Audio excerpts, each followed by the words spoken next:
Hello students, UPSC prelims 2026 కోసం previous year క్వశ్చన్స్లో repeated themes మనం డిస్కస్ చేస్తున్నాం. ఆ సిరీస్లో జోగ్రఫీ సంబంధించి ఇది నెక్స్ట్ వీడియో అనమాట. జోగ్రఫీలో రిపీటెడ్ థీమ్స్లో one of the important theme వచ్చేసి క్లైమేటాలజీ, రైట్? ఈ క్లైమేటాలజీలో మనం పీవైక్యూస్ డిస్కస్ చేద్దాం ఇప్పుడు.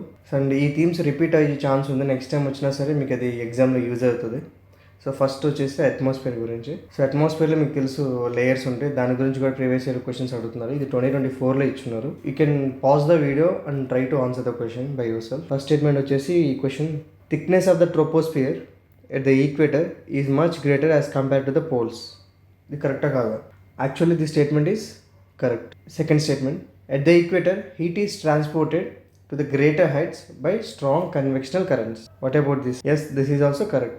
సో ఎప్పుడైనా సరే స్టేట్మెంట్ బేస్డ్ క్వశ్చన్స్ వచ్చినప్పుడు అసెషన్ రీజన్ టైప్ కాబట్టి ఇవి మధ్యలో మనం బికాస్ పెట్టి చదువుకోవాలన్నమాట. సో దట్ ఆ రెండు కోఆర్డినేటెడ్గా ఉన్నాయో లేదని తెలుస్తుంది.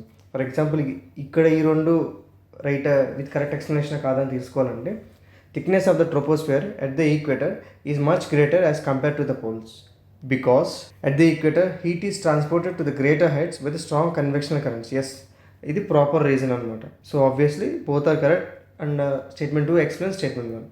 Okay, answer A. సో కొంచెం ఫ్యాక్ట్స్ తెలుసుకుందాం, సో దట్ నెక్స్ట్ టైం ఈ థీమ్ రిపీట్ అయితే మనకి ఈజీగా ఆన్సర్ చేయడానికి ఉంటుంది. ఫర్ ఎగ్జాంపుల్ స్టేట్మెంట్ 1లో చెప్పింది కరెక్ట్. ఏంటి? Troposphere is the first lowest layer of the earth atmosphere. తెలిసిందే మనకి. Where most weather phenomena happens. ఇది మనం తెలుసుకోవాలి. సో ట్రోపోస్ఫియర్లో most of the weather phenomena such as rains అలాంటివన్నీ, క్లౌడ్ ఫార్మేషన్ ఇవన్నీ జరుగుతూ ఉంటాయి అనమాట. Its thickness varies from 8 kilometers at the poles to 18 kilometers at the equator. So obviously equator దగ్గర ఎక్కువ ఉంది మన క్వశ్చన్లో ఇచ్చినట్టు. And statement 1 is correct. దానికి రీజన్ ఏదై ఉండొచ్చు? The equator receives more direct sunlight or direct solar radiation leading to the higher surface temperatures. Now these causes air to warm up, expand and rise to greater heights అనమాట. So equator దగ్గర comparatively పోల్స్తో చూసుకుంటే ఎక్కువ solar radiation అనేది వస్తుంది. Accordingly అక్కడ ఎక్కువ air ఏమవుతుంది, లెస్ డెన్సిటీ ఉండటం వల్ల అది రైజ్ అవుతుంది అనమాట. రైజ్ అయ్యి ఎక్స్పాండ్ అవుతుంది. అలా కన్వెక్షన్ కరెంట్స్ అనేది మోర్ స్ట్రాంగ్గా ఉండడం వల్ల అది ఎక్కువ హైట్కి వెళ్తుంది అనమాట. ఓవరాల్గా ఆ అట్మాస్ఫిరిక్ లేయర్ అనేది ఎక్స్పాండ్ అవుతుంటుంది. అలా ఎక్స్పాండ్ అవ్వడం వల్ల ఈక్వేటర్ దగ్గర ఎక్కువ అనేది థిక్నెస్ ఉంటుంది, ఓ ట్రోపోస్ఫియర్ హైట్ అనేది ఎక్కువ ఉంటుంది, 18 kilometers. పోల్స్ దగ్గర తక్కువ ఉంటుంది అనమాట. Okay, strong convection currents at the equator push the warm air higher, increasing the troposphere thickness. Okay, so ఇక్కడ ఇచ్చింది కూడా అదే. అండ్ కన్వెక్షన్ కరెంట్ అంటే ఏంటి అసలు? Convection is a process by which warm air rises and cool air sinks. Now this creates a circulation pattern. At the equator intense solar heating causes strong convectional currents. ఇదే మనం చెప్పుకున్నాం. And this lead to heat transport to the greater heights hence lead to greater thickness of the troposphere in the equatorial regions. Okay, so next question. ఇది 2023లో ఇచ్చారు. With reference to the Earth's atmosphere, which one of the following statements is correct? You can pause the video and try to answer the question. The total amount of insolation received at the equator is roughly about 10 times of that received at the poles. ఇది కరెక్టా కాదా? Infrared rays constitute roughly 2/3 of the insolation. Infrared waves are largely absorbed by the water vapor that is concentrated in the lower atmosphere. Infrared rays are part of visible spectrum of electromagnetic waves of solar radiation. Say the correct answer. See here the answer వచ్చేసి option C అనమాట. ఎందుకు? For example option D ఉంది, infrared waves are part of visible spectrum of electromagnetic waves ఉన్నాయి. So visible స్పెక్ట్రమ్లో కాదు infrared rays, beyond the visible spectrum. For example మీకు electromagnetic spectrum మీకు idea ఉంటే first gamma rays, X rays, UV rays, visible light, దీని తర్వాత infrared rays, ఇవన్నీ ఉంటాయి, అవునా కదా? సో విజిబుల్ స్పెక్ట్రమ్ అనుకునేది విజిబుల్ లైట్ మాత్రమే. సో ఆబ్వియస్లీ డి అనేది ఇన్కరెక్ట్, రైట్? అండ్ సి ఎందుకు correct? Infrared rays are largely absorb by the water vapour that is concentrated in the lower atmosphere. First of all మీకు ఈ global warming or green house gas effect అనేది మీకు ఐడియా ఉండాలి. First of all మన atmosphere ఎలా heat అవుతుంది? Our atmosphere is transparent to the incoming solar radiation. So incoming solar radiation అంటే ఇన్కమింగ్ యూవీ రేస్కి ట్రాన్స్పరెంట్గా ఉంటుంది. Okay, and opaque to the out going long wave infrared radiation. And opaque ఉండటం వల్ల ఏమవుతుంది? Hence this infrared radiation is absorbed by the water vapor because of which atmosphere is heated. దీన్నే మనం green house gas effect అని కూడా మనం అంటూ ఉంటాం. ఇది ఒక స్టేజ్ దీనివల్లే మన అట్మాస్ఫియర్ బ్యాలెన్స్డ్ హీటింగ్ అనేది ఉంటుంది. ఇది ఒక స్టేజ్ దాటితే దాన్ని మనం గ్లోబల్ వార్మింగ్ అని అంటున్నాం అన్నమాట, if it is uncontrolled. Okay, next infrared rays constitute రఫ్లీ 2/3 ఆఫ్ ఇన్సోలేషన్ అంటున్నాడు. ఇన్సోలేషన్ అనేది యూవీ రేస్ అనమాట, ఇన్ఫ్రారెడ్ రేస్ కాదు. So okay, hence this statement is ఓవరాల్గా statement incorrect. Next total amount of insolation received at the equator is roughly about 10 times of that received at the poles. No, there is no such proper calculation to properly measure these things. Okay, అది incorrect అన్నమాట. So ఇది ఒకసారి మనం కొంచెం information కూడా చూద్దాం.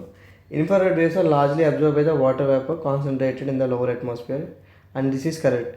Now water vapour acts as a green house gas, and now this absorbing infrared radiation emitted by the earth surface. Okay, now this plays a crucial role in regulating Earth's temperature. Now equator, ఇది option చూద్దాం. Although equator receives more direct sunlight than the poles, the difference in the total amount of insolation is not as extreme as 10 times. Okay, ఇదేం చెప్తున్నానంటే ఇక్కడ equator అనేది obviously poles కంటే కూడా ఎక్కువ sunlight వస్తుంది, బట్ ఇంత ఎక్స్ట్రీమ్ డిఫరెన్స్ అయితే ఉండదు అని చెప్తున్నారు. Okay, actual difference is much smaller అంట. Next proportion of infrared radiation in insolation. Why infrared rays make up a portion of solar radiation? They do not constitute 2/3 of the insolation. Insolation consists of mainly various wavelengths, including visible light, UV light and infrared. ఇక్కడ ఏం చెప్తుంటే మనకు వచ్చే solar radiation different types of wave lungs ఉన్న race అనేది వస్తూ ఉంటాయి. అందులో ఇన్ఫ్రారెడ్ కూడా ఒక భాగమే, కానీ అదే 2/3 ఆఫ్ ద ఇన్సోలేషన్ అయితే కాదు. అందులో చాలా ఉంటాయి, విజిబుల్ లైట్ ఉంటుంది, యూవీ రేస్ ఉంటుంది, ఇన్ఫ్రారెడ్ రేస్ ఉంటుంది, అన్నీ ఉంటాయి అని చెప్తున్నారు అనమాట. Okay, and infrared waves have longer wavelengths than visible light and are not part of the visible spectrum. ఇది ఫోర్త్ స్టేట్మెంట్ మనం ఇన్కరెక్ట్ అని చెప్పుకున్నాం. Okay, now they fall outside the range of visible light to the human eye. Okay, మనం human అయితే చూసేది ఆ visible light మాత్రమే. Okay, electromagnetic spectrum. These are the things. Next question ఇది చూడండి, 2013లో అడుగున్నాడు. The annual range of temperature in the interiors of the continents is as high compared to the coastal areas.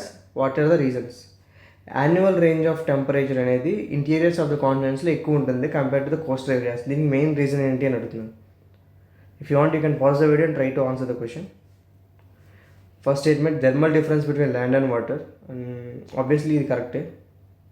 ఈ thermal difference వల్ల చాలా మనకి weather phenomenas అనేవి జరుగుతూ ఉంటాయి. ఇన్ఫ్యాక్ట్ మీకు ఏదో తెలిసే ఉంటుంది, హై ప్రెషర్ టు లో ప్రెషర్ హీట్ ట్రాన్స్ఫర్ అనేది జరుగుతూ ఉంటుంది కదా. సో ఆ థర్మల్ డిఫరెన్స్ వల్లే చాలా వరకు మనకి high temperature, low temperature or sea బ్రీజా, ల్యాండ్ బ్రీజా ఇలాంటివన్నీ డిఫరెంట్ అవుతూ ఉంటాయి. Next variation in the altitude between continents and oceans. So this is incorrect statement. ఎందుకు ఇన్కరెక్ట్? సో కొన్ని ప్లేసుల్లో continents and oceans almost same లెవెల్లోనే ఉంటాయి, లైక్ చూస్తూ ఉంటే, అవునా కదా? But still temperature and difference ఉంటుంది ఆ లొకేషన్లో. అండ్ సో అందుకే అది ఇన్కరెక్ట్ అనమాట. So presence of strong winds in the interiors of the continents అన్నమాట. సో స్ట్రాంగ్ విండ్స్ ఇంటీరియర్స్ కంటే కూడా ఇన్ఫ్యాక్ట్ ఓషన్స్లో కూడా చాలా ఎక్కువ ఉంటుంది. Maybe this is not the reason. And heavy rains in the interior as compare to the Coast. So heavy rains ఉంటే annual range of temperature అనేది high ఉంటుందా? దానికి ఆపోజిట్ కదా actually. So this is also wrong statement. So answer is only one. Explanation ఏమి ఇచ్చారు చూద్దాం. Explanation ఏమి ఇచ్చారంటే like there is more land in the northern hemisphere than the southern hemisphere, and in the southern hemisphere there is more water. Hence there is a big difference between specific heat of land and water also. Hence the loss of heat from the continents is higher than the oceans. Okay, thermal difference between land and water అన్నాం కదా first option. అది ఎందుకు correct అని చెప్తున్నానంటే ఇక్కడ ఈ ఎక్స్ప్లెనేషన్లో specific heat of land అనమాట. సో అంటే ఏంటంటే like specific heat of land కన్నా సరే స్పెసిఫిక్ హీట్ ఆఫ్ వాటర్ ఎక్కువ ఉంటుంది. No what does that mean? So water అనేది హీట్ అబ్జర్వ్ చేసుకోవాలన్నా, హీట్ రిలీజ్ చేయాలన్నా సరే చాలా ఎక్కువ టైం పడుతుంది. Because of which there exist a thermal difference between land and water.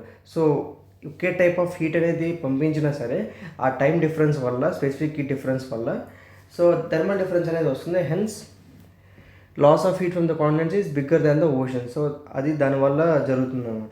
Okay, hence because of which annual range of temperature in the interior continents is high. Okay, next continents get heated faster and cooled faster in compared to the oceans. ఎందుకు ఇప్పుడే చెప్పుకున్న specific heat of land is lower than the water అండి. And this is the reason the temperature of the oceans are moderate while that of the continents is extreme. Okay, the moderating effect on the temperature of the land due to proximity of the seas is called maritime influence. Okay, the increasing effect on the temperature of the land at the interiors of the continents is called continental influence. Okay, అందుకే second statement అనేది wrong. Next, variation in the altitude between continents and ocean. ఇదేమైంది ఇక్కడ? ఇప్పుడు మనం చెప్పుకున్నాం same ప్లేస్లో కూడా కొన్ని చోట్ల కాంటినెంట్స్ ఓషన్స్ ఈక్వల్ లెవెల్లోనే ఉంటాయి, బట్ స్టిల్ టెంపరేచర్ డిఫరెన్స్ అనేది ఉంటుంది. So maybe that is not the exact reason అని చెప్తున్నాడు ఇక్కడ. అండ్ నెక్స్ట్ వచ్చేసి heavy rains in the interiors of the continents అనేది కూడా అంత ప్రాపర్ కరెక్ట్ కాదు. ఇక్కడ ఏమంటున్నాడంటే interiors in the central Asia receive very poor rainfall due to the distance from the sea అన్నాడు. సో క్వైట్ ఆపోజిట్ అనమాట. Hence that is an incorrect statement. And annual precipitation is usually low in interior areas as well as presence of weak winds in the interiors. Okay, ఇక్కడ ఏం చెప్తుందంటే కొన్ని చోట్ల ఇంటీరియర్స్లోనే తక్కువ rainfall ఉంటుంది, week winds ఉంటాయి, but అక్కడ ఆపోజిట్గా ఉంది కదా ఆప్షన్లో స్ట్రాంగ్ విండ్స్ హెవీ రెయిన్ఫాల్స్ అని. So obviously that is also incorrect statement. Okay, 3 is also incorrect. Okay, will try to see the next question. Normally the temperature decreases with increase in height from the earth surface because. ఇది రీజన్స్ అడుగుతుంది అనమాట. దీనికి మీరు normal lapse rate అని చెప్పి వినే ఉంటారు. నార్మల్ ల్యాబ్స్ రేట్ అంటే ఏంటి? మనం హైట్ ఇంక్రీజ్ అయ్యే కొద్దీ టెంపరేచర్ అనేది డిక్రీజ్ అవుతూ ఉంటుంది. హైట్ ఎంత? ఫర్ ఎవ్రీ 165 మీటర్స్ మనం పైకి వెళ్ళే కొద్దీ 1 డిగ్రీ సెల్సియస్ టెంపరేచర్ అనేది డిక్రీజ్ అవుతూ ఉంటుంది. దీన్ని నార్మల్ ల్యాబ్ సైట్ అంటాం. అండ్ దీనికి ఆపోజిట్గా ఒక కాన్సెప్ట్ ఉంటుంది, టెంపరేచర్ ఇన్వర్షన్ అని చెప్పి మీరు చదివే ఉంటారు. పేరులోనే ఉంది ఇన్వర్షన్, అంటే దీనికి ఆపోజిట్ అనమాట. దీనికి ఈ నార్మల్ ల్యాబ్ సెట్ అనే దానికి అంటే పైకి వెళ్ళే కొద్దీ కూలింగ్ అవుతూ ఉంటుంది, ఐ మీన్ హీట్ అవుతూ ఉంటుంది అనమాట. ఇక్కడ టెంపరేచర్ పెరుగుతూ ఉంటుంది, అది టెంపరేచర్ ఇన్వర్షన్ అంటే. ఓకే, హైట్ ఇంక్రీజ్ అయ్యే కొద్దీ. సో ఇక్కడ ఈ క్వశ్చన్లో చూద్దాం. The atmosphere can be heated upwards only from the earth surface. Now yes this is true. ఎందుకు ట్రూ? ఇందడే మనం చెప్పుకున్నాం అనమాట. దీని ముందు ప్రీవియస్ క్వశ్చన్లో కూడా ఒక ఎక్స్ప్లెనేషన్ వచ్చింది మనకి. ఏంటది? ఇన్ఫ్రారెడ్ రేస్ వల్ల లోవర్ అట్మాస్ఫియర్లో వాటర్ వేపర్ ఉంటుంది, అది అబ్జర్వ్ చేసుకోవడం వల్ల అట్మాస్ఫియర్ హీట్ అవుతుందని. And that is exact concept that here it is asked with a different wording. Okay, now there is more moisture in the upper atmosphere. Actually పైకి వెళ్ళే కొద్దికి moisture తగ్గిపోతుంది అనమాట. So this is an incorrect statement. So 1 right అంటే obviously ఇది ఉండదు, 2 incorrect అంటే ఇది కూడా ఉండదు. So now 3, the air is less dense in the upper atmosphere obviously. So పైకి వెళ్ళే కొద్దికి మాయిశ్చర్ తగ్గుతుంది కాబట్టి ఎయిర్ అనేది లెస్ డెన్స్ ఉంటుంది. సో ఆప్షన్ వచ్చి సి. ఓకే,